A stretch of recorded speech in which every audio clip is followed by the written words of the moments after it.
welcome to Glazed Confections. This week on Pastry Fundamentals, we're going to be going over flavor infusions.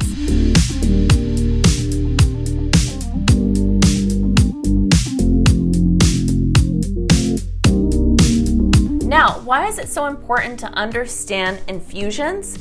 So that you can alter your recipes and incorporate the flavors you want naturally. I am so tired of seeing artificial flavorants in pastries, red dye number 40 or blue dye number 2. These things are not natural, nor are they essential techniques in order to incorporate skill and flavor into your unique pastries. And if you have any comments, tips or tricks, or just questions, comment below. Today we are using vegetable oil, which has a smoking point of 428 degrees. Now, if you wanted to use an alternative oil, canola oil is another great option. Just know that its smoking point is significantly lower. Today I'm going to be using rosemary for the oil, some lemons, and I'm gonna go ahead and show you how important it is to toast off seeds for flavor. So I have some fennel seeds here. I'm just going to take my little small roasting pan. You can use anything like a cast iron or a little baby saute pan like this. Either way, you're gonna wanna leave it on a medium heat. Now I'm not gonna use all these fennel seeds for my infused oil, but it is better to roast more seeds at once than less, so you have even heat distribution. Now every so often you're gonna wanna go ahead and give that pan a shake. Make sure you're rotating those seeds as you're roasting them. You can roast fennel seeds, cumin seeds, sesame seeds. Now how do you know when the seed's done toasting? They usually will start to smell, but more importantly, you'll be able to see little tiny smoke poofs. That brown color of autumn has set in, and all that iridescent green that was once present is gone. Fennel is a really popular spice used in Indian cuisine. Now, why would I be so interested in infusing such a savory palette of flavors for oil? Have you ever made focaccia? All right, I'm already seeing that smoke. It's beautiful. I can hear little popping sounds. I'm gonna transfer it to another vessel.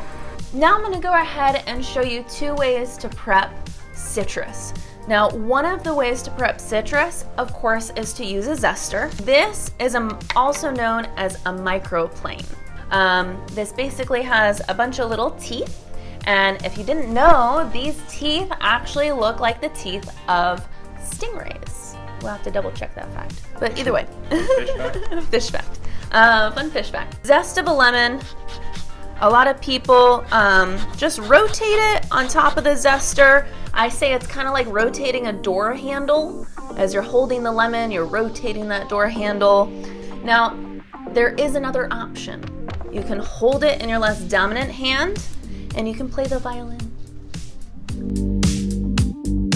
Now, if you don't own a zester, you can also just take the skin of the lemon using your knife. You're gonna wanna cut off both ends of the lemon.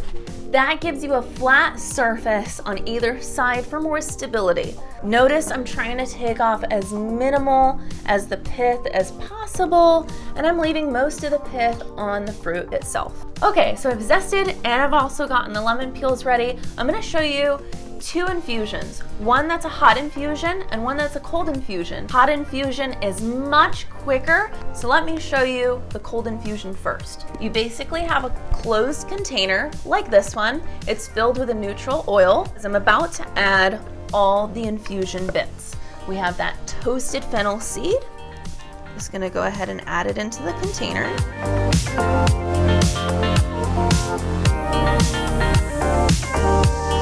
All right, now I have my infused oil. This needs to sit for about 3 weeks or so. You can always pull it out of your cabinet and use for your focaccia. But if you're like me and you just get inspired on the seat of your pants and you want a recipe now, you can do a hot infusion. So I have my pan on a medium heat. I'm gonna go ahead and add about half my oil. I'm gonna let that warm up. Now I don't have a thermometer with me, but how would I be able to tell when my oil is ready for infusion?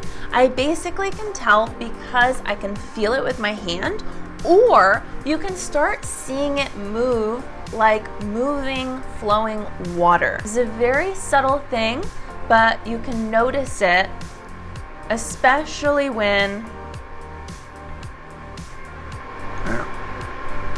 you notice it. You can notice it. Don't watch TV while you cook. Watch me while you cook, not TV while you cook. There's a difference. All right, we already see the ripples like moving water happening on the top of the pan. I'm gonna go ahead and add my herbs, turning the heat off. There's enough residual heat that I can add my herbs and it'll infuse with residual heat. Everything that's popping off the herb is the water content, and the essential oils are gonna be left in the oil itself.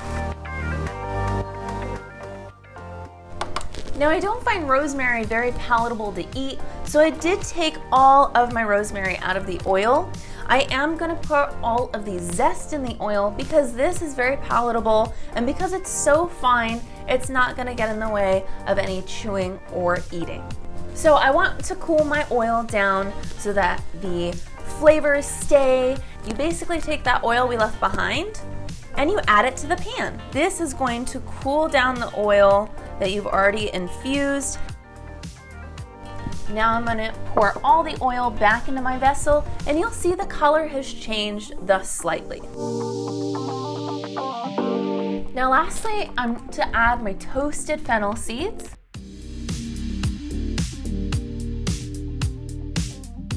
I'm gonna go ahead and strain that oil that's been sitting with our toasted fennel seeds. The residual heat is gone and it's now room temperature. I'm just gonna strain it into my other Pyrex and we'll see that color change. So I'm gonna push on all the fennel, make sure I get all that flavor out of the strainer. I do want you to see the difference between the color change. So I do have a clean Pyrex here and some fresh oil. You can clearly see through the Pyrexes that the original vegetable oil is a very, very pale yellow. However, the infused oil has a tint of greenish yellow to it.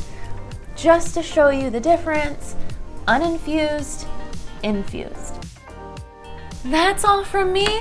Tune in next week and remember to subscribe below.